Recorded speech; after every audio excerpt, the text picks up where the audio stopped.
Welcome to episode 4 of the Middle-aged Bodcast with me, Raging Rich. And me, T.A. Shalano. And T.A., we have a special guest with us today. We do. Laura has kindly agreed to come and do a special mental health episode with us. Welcome, Laura. Thank you for having me. Thank you. So T.A., I suppose we should kick off as we do with our weekly weigh-in, just to give us a little bit of an update on that. Yeah, bear with us, Laura, while we normally it's just me and him doing this, so we'll get to your No important judgment, bit shortly. no And judgment. please no judgments.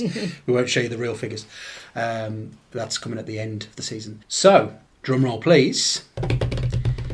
T.A. Shalano is a non-mover this week, so I have neither put on nor lost weight. So that's, I suppose, good and bad in equal measure. More work to do for next week. And now, Raging Rich's figures. Raging Rich has lost 4 pounds this week. Well done there. Well done there, Rich. I don't know what you've been doing there, but you obviously had a much better week than me at this game. Well, I've had the week off work, so I did have a few days where I could just jump on the exercise bike without having to worry about getting off to work and having to get on public transport and spend all my time travelling. So it's been quite useful to be at home and actually do a little bit of exercise and make a bit of progress. And I did also make myself a curry in the slow cooker, which was quite a good thing as well. So. Well, that's excellent. So hopefully we'll keep that up then next week, and I'll have a better week, and you will carry on in the same vein as the challenge between us continues. But now, I suppose we should go over to our special guest, Laura, who is going to talk to us about mental health.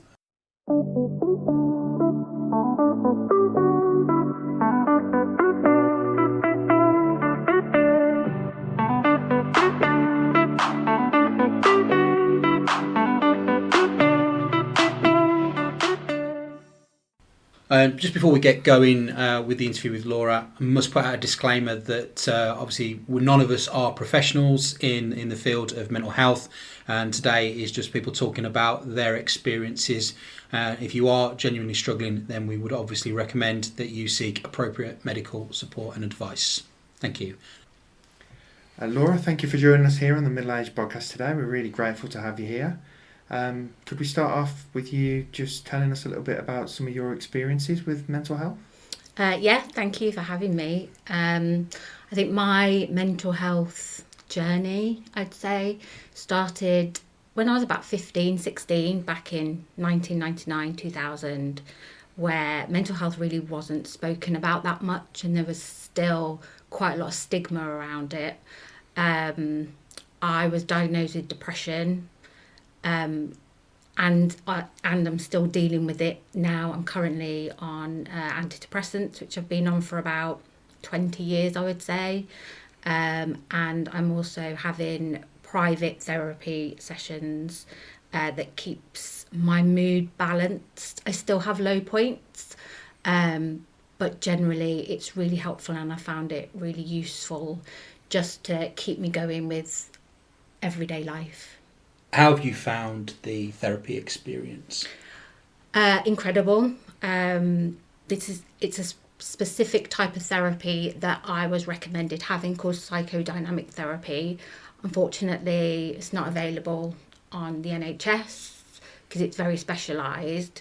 And I was always quite dubious about speaking to a therapist, because I'd had counsellors in the past who were, again, good for my everyday work, but actually not getting to the root of the problem. And for those counsellors as well, I had to pay private. And I was dubious about coming back into therapy just because it's a lot of money, and my previous experiences, I just wasn't getting any solutions. But I've now been seeing a therapist for about a year and a half, and it's definitely made an impact, even to the point where I have a lot of friends who have noticed that change in me. Is there a point with the therapy where you think you would get to not taking medication anymore, or do you very much see that as a joining together? That's the goal. Like the overall goal is to get to a point where I can manage my own mood without having to take medication to balance it out, particularly when you do become dependent on that medication. And if you don't take it, you feel quite ill, and you don't want to have to go through that forever. But yeah, that is the goal, and I do see it happening. You have to feel positive about it and the future. That is my aim. So outside of the therapy sessions, what helps you with your mental health? A lot of it is being around friends. I think part of my depression is the feeling of loneliness and isolation. So just being around friends, not necessarily physically, having that communication over the phone or just text messages and things like that. Exercise really helps as well. I do hot yoga, which is really good for mental health and breathing and awareness to your body. But it also helps me to feel stronger, and also vanity purposes, like you do look better when you've been exercising. So yeah, I think a lot of that really helps me outside of therapy.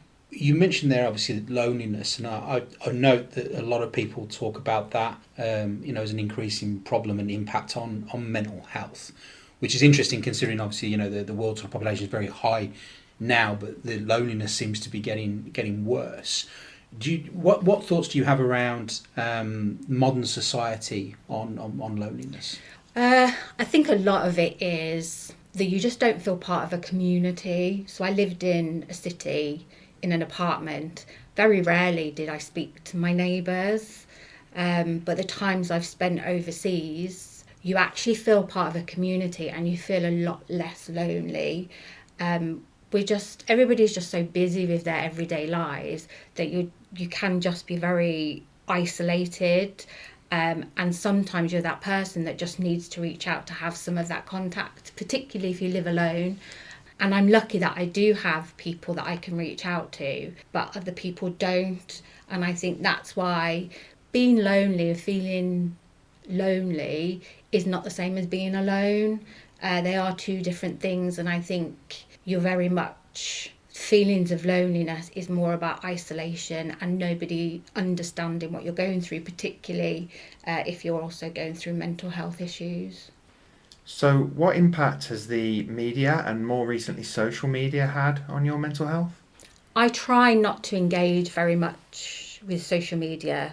I have Instagram so I can follow like Manchester United and things like that. But again, I think it's just about what kind of depression you have or the cause of your depression. And a lot of it for me is that external appearance that I have issues with.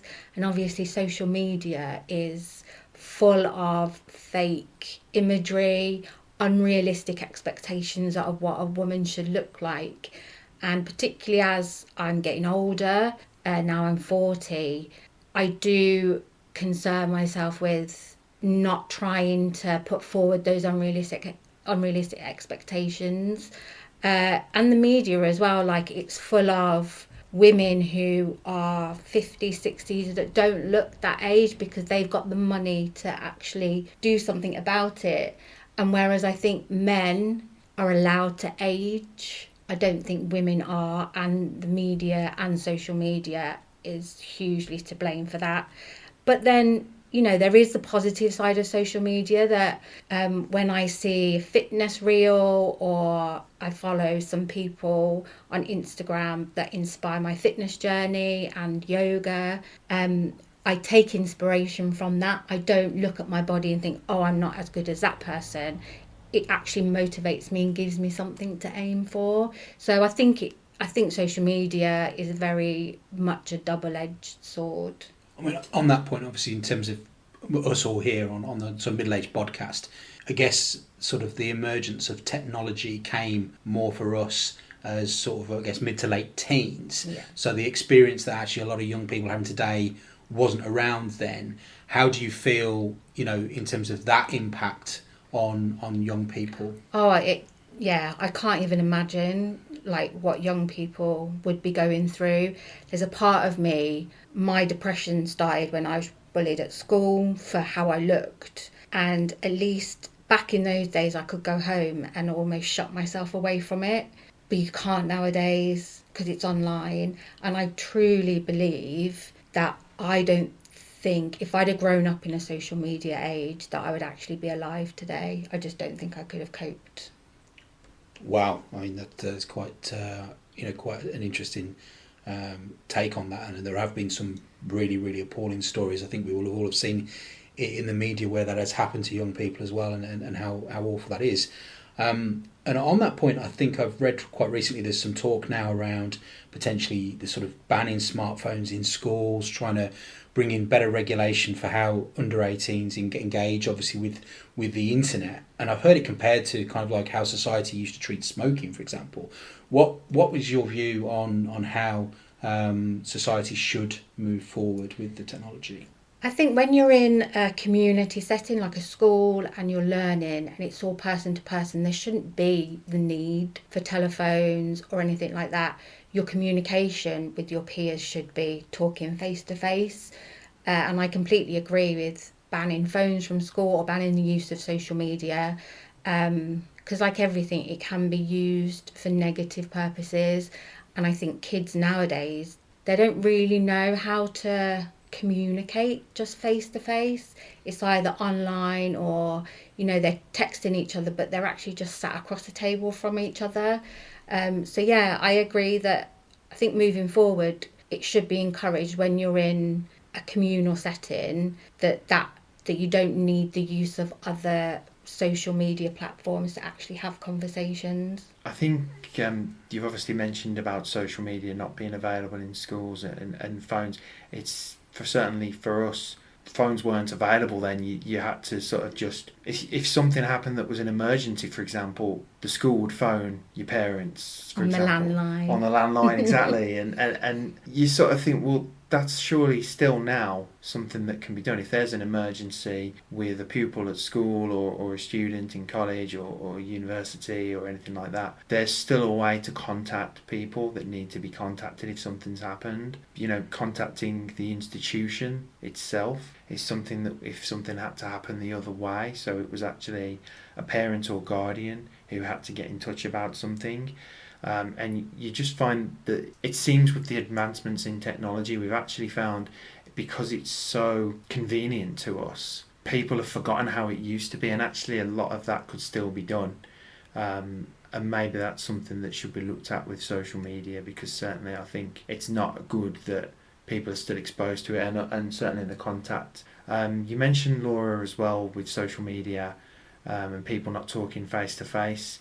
We've seen a lot in the media where we've seen celebrities getting abuse on social media, and also regular people getting abuse on social media. There's that kind of anonymity that people have where they're using a Twitter or a Facebook account and it's not got their name or their picture on it and things like that. How do you feel that's kind of changed in society as well? Because it does feel like people think they have more freedom to just say what they want, but they don't actually think of the repercussions of things. And I'm kind of thinking about back to such as Caroline Flack, for example, and how she was treated, and then how after everything that happened, obviously the media certainly were very different. They'd been going all in on her at the start, and then after she sadly passed away, everything changed, and it was this be kind narrative, which is exactly what should be the case all the way. How do you feel sort of that anonymity has sort of led to people on social media and their behaviours, and how it could affect people without them actually knowing what effect they're having on the people they're giving abuse to? Well, I think the fact that there has to be a campaign called Be Kind, like, we should know that anyway. We're all people. We shouldn't have to be told to be kind to each other. And I think that, like you say, with social media, it does give people the freedom to say what they want to say, but they would never say that publicly to someone's face.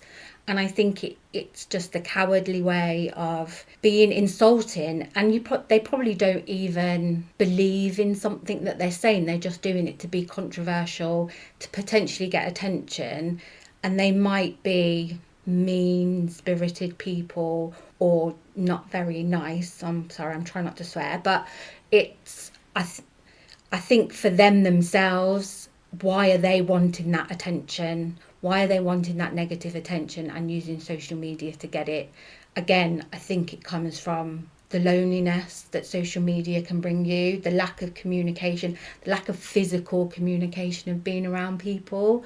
But it just shows that having to tell people to be kind to each other, it's, that's the type of society that we are dealing with in certain elements. Like, it's not all of society, but it's certain elements of society.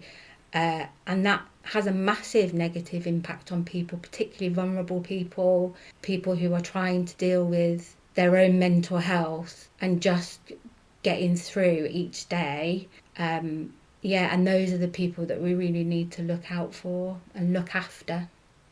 I think it's interesting as well in terms of, I've read a lot recently around the impact on mental health, particularly in Western society, where perhaps some of those things that you talk about, where the ideals of how people look are perhaps not so much in developing nations, and they perhaps don't have that level of integration with sort of social media, etc. And it's sort of found that mental health problems there are potentially lower. So it's kind of interesting. There's almost this, I'm trying to think of the right phrase, but this almost impact of sort of talk about like developed nations versus developing nations, and then in nations that are perceived as poorer sort of economically, but actually then they are richer culturally in terms of the communities that you talked about and people talking to each other, and less of those negative impacts. So I mean, is that something that you consider? How do you feel? You mentioned going abroad, for example, to other countries and seeing that. Do you feel if you'd grown up in another country, or not in perhaps in too much of a Western society, what a difference that may or may not have made to you? Yeah, I do. I have thought it when I've been away. I think the Western culture is very consumer driven. Everywhere you look, you're being somebody's trying to sell you something, and you're almost never left to be content with what you've got. It's always you need bigger, faster, more beautiful. There's no, okay, look at what you've got a roof over your head, you've got food on the table, you've got family and friends around you. That should be enough, but it's almost, you're told that it's not. You need a faster car or a bigger TV. Whereas in the communities that I've lived overseas, these people are aware that there is societies out there and they have more than they have, but they're allowed to be content with what they've got. They don't have like the best drainage system, but they have food on their table. It's not a massive choice of food, but they have enough to be healthy, to grow. And I think Western society, it's almost like, you're not allowed to stop still and be, okay, I'm in a really good place at the moment, rather than, oh, I'm alone, I don't have a partner, I don't have kids, my job isn't paying me loads of money, like I only have a 2-bed house, I have like 5-year-old car, but I need more. And I'm like, well, that should be enough for somebody. But yeah, it's almost like we're not allowed. Is the 24/7 culture of the modern era incompatible with humans? Oh, what a question. I think if you look at it worldwide, probably not, because when somebody is awake in one country, there's other people asleep on the other side of the world. So yeah, the 24-hour culture, it has to be there to service other people. I think as a person, I don't think it is compatible. Like, we need sleep, we need to cut off. I don't think our brains can take 24-hour stimulation. And I'm very mindful, like when I go to bed, I don't have a TV in my bedroom. I don't take my tablet with me. It's very much, I have my phone in case something happens, but I very much read books. I don't need that information, and I think once you get into that habit, you're in that habit then, and it might also become more of an addiction. But no, I think just as a human being, we don't need that 24-hour stimulation.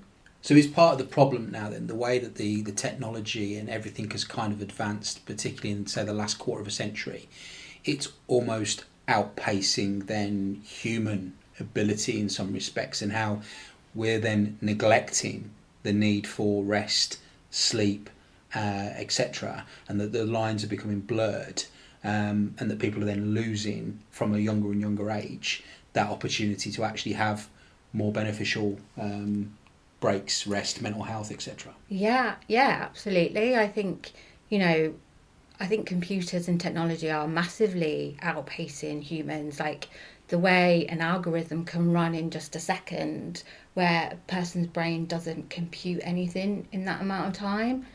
I feel like sometimes we forget that we're just human, that we need that break, we need to switch off. And I think during COVID that, we were able to maybe just shut off for a little bit. We got better at appreciating nature, just appreciating the world around us rather than the online world. But I think now we're a few years after COVID, I think we're starting to lose that again. And it's really important to bring nature and the world and just being natural. I think technology is not natural. I think we need to remember that we are part of the natural world, and we need to keep an emphasis on that. What do you think then we can do to promote that, in terms of as a society or the machinery of government? What can we do to help people? I think we need to make the natural world more accessible. I think it's quite easy if you were brought up in the countryside, if you have access to green spaces. But again, during COVID, there were people stuck in 15-floor flats that don't have any green space around them. Like I was in the city during COVID in lockdown, and I had no green space that I could go and visit. So I think we need to make it more accessible. And also, I'm not completely anti-technology. I think what needs promoting is the balance. Like you can't just have all of one and none of the other. There has to be a balance between the two. Appreciate technology for what it can do, but let's not forget what is just outside, and all we have to do to see it is look up from our phones. I think we're in a particularly interesting moment at the moment, because here we are doing something through a technological format. I think we have to acknowledge that. But yet, strangely, we're sat here with no phones, and we are just in the moment of a conversation here, which is quite interesting. So in one sense, we're using it, but in another, if we weren't doing this, the potentially we could be sat here looking at our phones and not properly engaging, which is something else that I've noticed is become more and more of a problem, and I'm as guilty of it as anybody sometimes, is that being attention to being present, whether it's in conversations with people in person, and or when you're just in, like you say, nature or whatever, of just taking in the natural world without that need. And you can listen to this while sat in a park with your earphones in, but just looking up at the sky. That's the balance. Again, it's not about shutting out one thing for another. It's just allowing both to come through. And that's, I think as humans, we need that mix. We can't just have 100% of one thing. And also with technology, sometimes I feel that humans have a misconception that we can control it, and we can't. Well, that's a more dangerous conversation of Terminator 2 Judgment Day and the augmentation of artificial intelligence. It's an interesting thing, though, you say about controlling technology, because last year I actually had to seek some help for my mental health due to some pressures at work, and it was actually related to a lot of issues with the technology that we were working with, and me being kind of a single point of failure for a lot of things. And you do notice, you sort of forget that you should be taking a bit more time for yourself. You should be, like you say, spending time, finding green space, finding time to take time out, and it is sometimes really hard for people to do. You mentioned that you do hot yoga and sort of things like that have really helped you. How did you find out about that? How did you find things that kind of gave you that chance to sort of focus on yourself and find that balance? I think it's just taking the opportunity. I tried lots of different things, and it seemed that hot yoga was the one thing that stuck. And it's not for everybody, it's my personality that I like being around in nature. I like yoga. I like exercising where I don't have to wear trainers because I just feel a lot more grounded. And my mental health needs that. And I'm certainly not saying that that's the answer for everybody. I just would encourage people to just try different things and see what sticks for them. You know, and you will find it. You've just got to keep trying. Say yes to opportunities that you're presented with friends, even if you don't feel like it's for you. Just give it a go and see.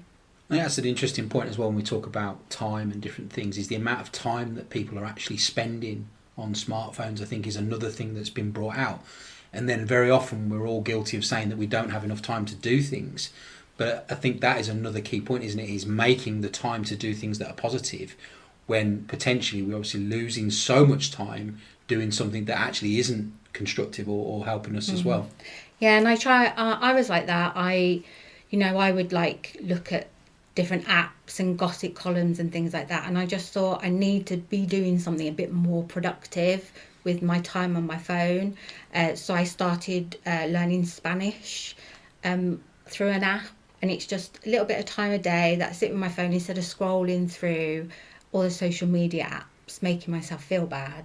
You know, I just learn a little bit as I go. Do you want to say something to our listeners in Spain? Oh gosh. Hola. That's what a year of learning Spanish has done for me. Muy bien, gracias, Laura.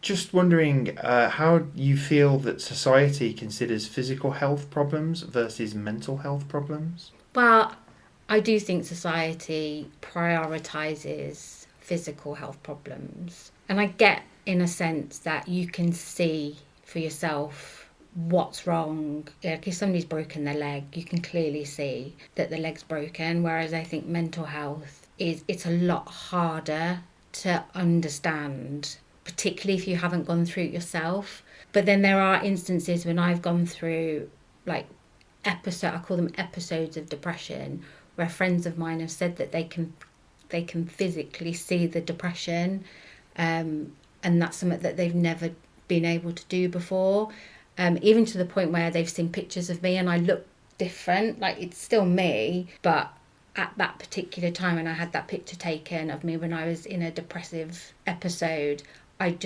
come across differently. So I can understand it, but just because somebody can't see it doesn't mean it's not there. And for that person who's going through it, it is very real.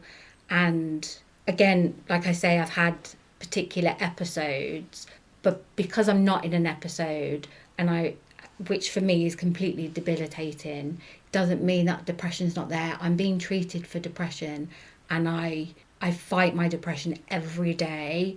But because it's not physically apparent to everybody around me, it doesn't mean it doesn't exist.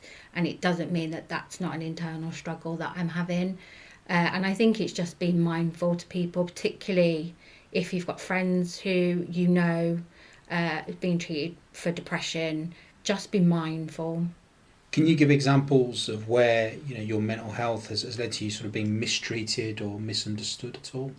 I think constantly by friends, family, not through any malicious intent. It's just people just take at face value what they see. So if I'm irritable, for me, I like to sleep. If I'm going through a particularly low period, I just want to sleep. And people will make comments if I get into work a bit later, like, oh, you're late for work, or and I want to say to them, well, actually, I'm feeling really low today and I just did not want to get out of bed. But you can't say that. You have to keep that mask on. It's almost like you're protecting everybody else around you. If you're feeling particularly irritable and you're quite sharp with people, I mean, that's not a good thing, but it is a symptom. And you'll get somebody's back up and they'll argue with you. Sometimes there are bigger issues that person is dealing with. And it's not all, again, at face value. It's not a physical thing that you can see. And that's where the be kind is. But yeah, every day I get comments that I get into work late or I'm a late person. And it's just easier for me to say, oh, I'm more of an evening person, where actually I want to say I just really struggled to get out of bed this morning. So Laura, just thinking about our listeners and some of the people that are listening that potentially are struggling with their mental health, and are looking for some advice on what kind of things work obviously for you that maybe you think may help others. I know that it's different person to person, but are there any kind of things that you were given advice on maybe that helped you to find the things that worked for you, or anything like that? I think, or just think about something that you've always wanted to do, whether it's like a class or a hobby, and just try it. I think you won't ever regret giving it a go if it doesn't work out, but you'll regret not trying it. And I think, you are allowed to do things just because you enjoy it. There's no, you don't have to do it because it's going to give you a medal or more money. If you enjoy something, then do it. And even if that's just spending time with friends, like, don't be afraid to send that message to your friends to be like, do you want to meet up? And know that people are there to help. I know we've talked a lot, it's been quite negative on society, I think, that we've talked about, but we're just talking about a very small portion of society, whereas actually there's so many people out there that just are kind, that don't need to be told to be kind, and I think if you do something that you've always wanted to do, you meet those people and realise that the world's not the worst place in the world, but you can position yourself with really good people around you. But also I just want to say quickly to friends of people who are dealing with mental health issues, it's really nice of you to say to them, message me if you need to chat or you're feeling low. I can pretty much guarantee you that they won't message you. What your friend needs is for you at some point to just send them a message to say, just thinking of you, are you okay? Because honestly, that's happened to me before, and it just means the world. It proves to you that you're not alone, they're not alone, and they don't have to ask for people to be there for them. So yeah, that would be my advice. Okay, I think that's very sound advice. And again, I think we're probably concluding the interview with you, Laura. Obviously, very grateful for your time today, and really positive to have somebody come and speak on a topic that is often talked about, but not so much where we perhaps get to hear, that story in more detail and in such a personal way. So thank you for sharing. Thanks for having me. No problem. And I think we just go back to the disclaimer at the start. Obviously, this is a chat between obviously sort of three people here, and we are not professionals. And obviously, if you are out there listening to this and you are struggling, then we obviously recommend that you do seek the appropriate medical support and advice. But as Laura said, reach out to people and don't suffer in silence. And now, Rich will test for our next episode coming up, which is the Midway Progress Report. Yes, we have the Midway Progress Report coming up as our next episode, so that's going to be quite an interesting one, just to see where we are with the weekly weigh-in, and also just finding out the kind of things that we've been up to try and help ourselves through this journey. Just want to echo TA's statement there, and say thank you to Laura for being here today. It's been really good chatting with you. Been a really eye-opening chat. So thank you very much for joining us. Thank you. And as TA did mention, please, we are not medical professionals, so please do, if you are struggling, please reach out to people. Please reach out to anyone in the medical profession, or even if you're not comfortable doing that, speak to somebody you trust who can maybe help you to get the advice from the appropriate people. But yes, we will be back with the midpoint, the midway journey of the Middle-aged Bodcast in our next episode. Thank you everyone for listening, and if you do have anything that you are struggling with, we hope this episode's been a real help to you. I think, Rich, should we leave the final word to our first ever interviewee guest on the podcast, Laura? I'm honoured. I just want to say thank you to everybody for listening to me ramble on about mental health. I hope you've been able to take something away from it, or at least know that it's okay to discuss it with a group of friends around a table like we are today. So thank you again, and goodbye. Goodbye.